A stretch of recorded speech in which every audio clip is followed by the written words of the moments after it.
Hey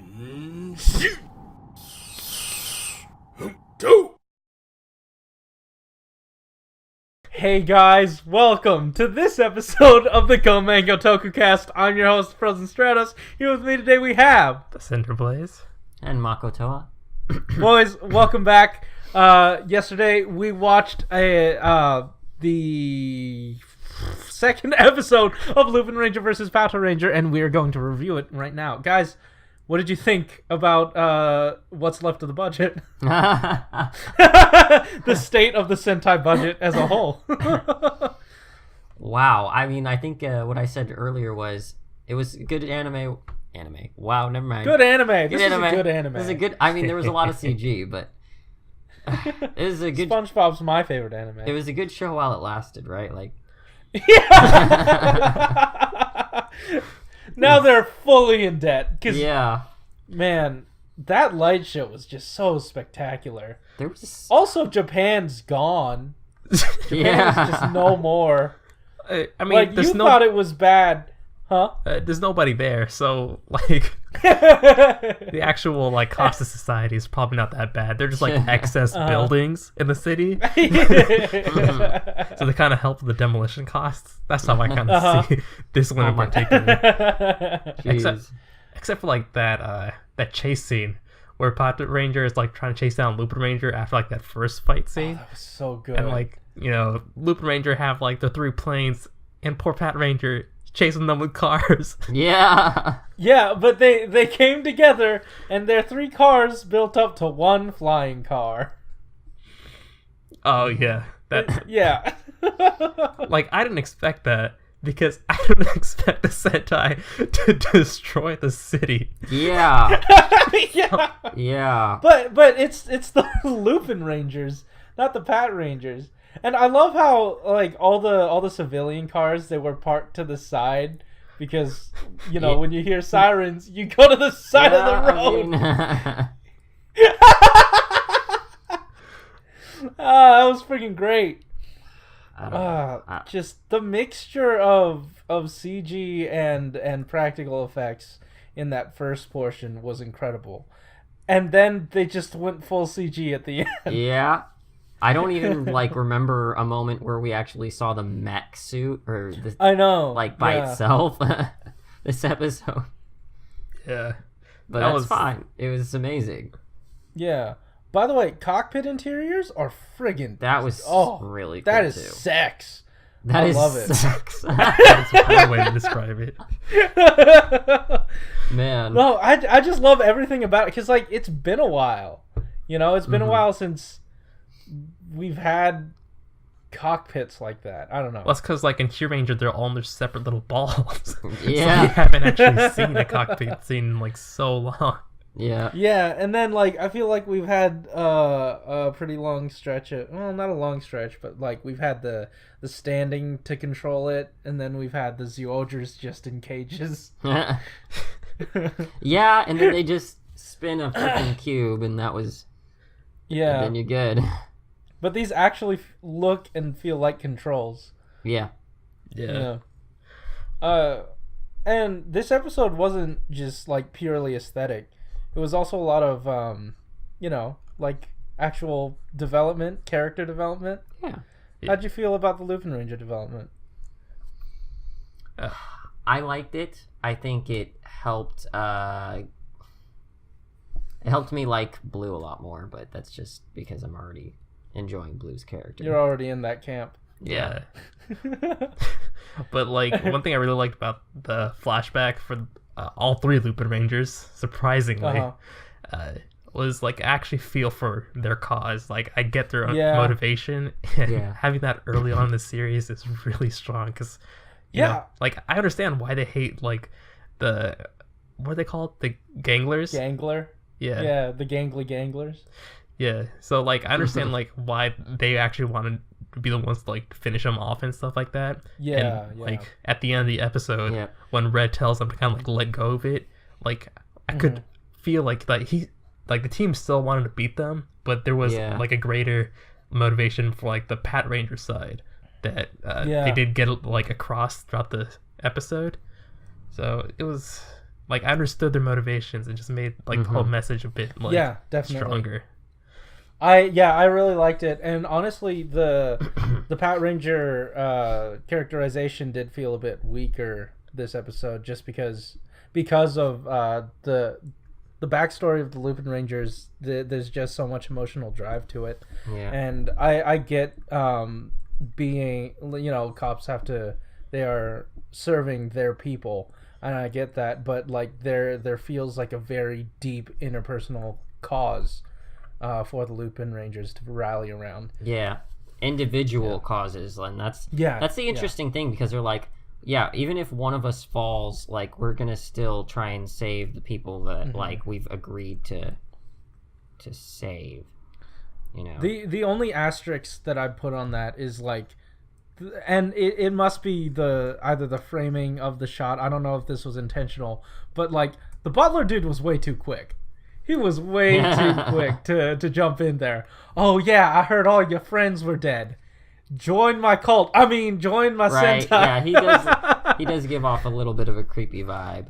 Yeah, like his voice and the way he's like dressed. Like I said that in the watch alongs, like his pants are way too baggy and just like that's such a minor gripe, but I didn't like trust him. You know, it's like he like belongs in that suit. It's like he, you know, went in someone's closet and just started wearing their clothes. Like I don't trust that butler dude. He's like, just a gangler disguise. No. Yeah, like we have to see like who the master is, but like I don't know what they plan on doing with that character. Yeah, later on the series, so there might be a better reason as to why we don't see him this early on. Yeah. Oh yeah. We got our first taste of that opening. What'd you guys think about that? It's fun. Yeah. It's a whole lot of fun. Yeah, like the animation is like all over the place. It kind of does feel like a versus Sentai, and instead of like a regular one where we just kind of have like a 1x1, not like, we still got like the whole like every single ranger gets like their own little shot, but it felt like a lot more wild and just like running all over the place. To bounce off of that point, I feel like the opening fight between the two of them was like one of the best like Sentai versus Sentai fights, because not only was it, you know, decently choreographed, there was meaning behind the fighting. You know, you always walk into a Sentai movie and they're gonna fight. They're gonna fight just cause. Yeah. But this felt like they were supposed to. This honestly reminded me of Dino Thunder versus Ninja Storm. That fight in their civilian forms. You remember that? Oh man, that was awesome. Yeah, like. But yeah. Oh, go ahead. Oh no, I'm just saying this definitely like harkened back to that, and the gunfight, the shootout was really cool. Yeah, like this fight started supernaturally, so like I was like already like immersed. Supernaturally, I caught that too. So yeah, I was like already immersed in like the fight itself, without just kind of like questioning why are they fighting each other. You know? Yeah. Like especially, and normally we have to. Yeah. Yeah, it's not just like, I have this intense urge to just hate you. It's like, there can't be two Red Rangers. Why is this a thing? But like the way like the Patrangers kind of like show up as cops, like they did feel like a police presence, even though they were like Sentai, and the way they were fighting too. Like I love how like Pat Red in particular is kind of like static in his like pose. Like he has like that whole like the way he's holding the gun the entire fight. It's super like static. He's kind of like hovering around. He doesn't move away from that stance. It's kind of like, I found that very amusing. Yeah, no, I just really like Red or Ichigo. Just there's something about his demeanor or his he just really resonates with me. He's a very intense dude, and I like it. Yeah, I see it. Yeah. Let's see, what else was there?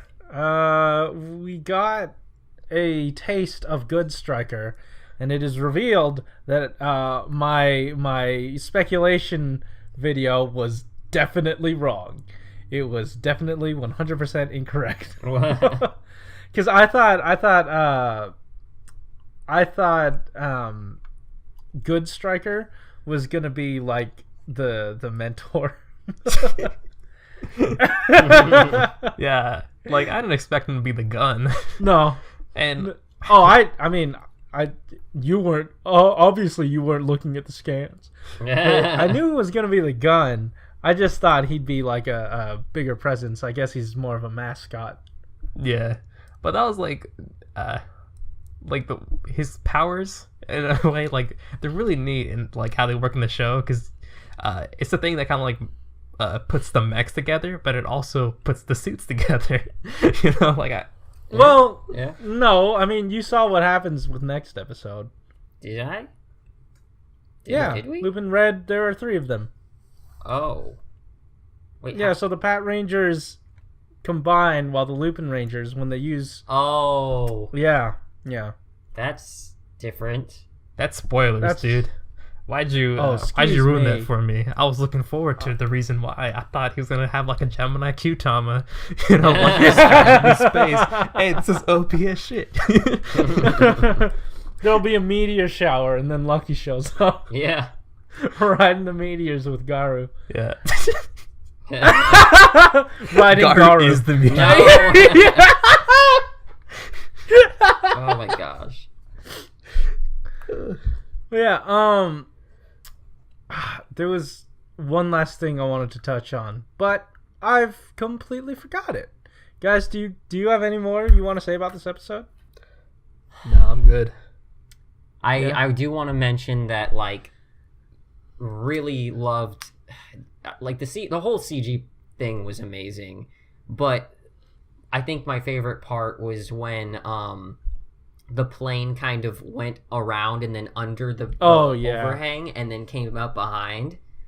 Like, I don't know. This episode had just a ton of dynamic camera work. Yeah. Yeah. I mean, that was kind of funny because, like, the planes were dogfighting with cars. Yeah. Or, like, what about the part where, like, they make a ramp by destroying the bridge? Yeah.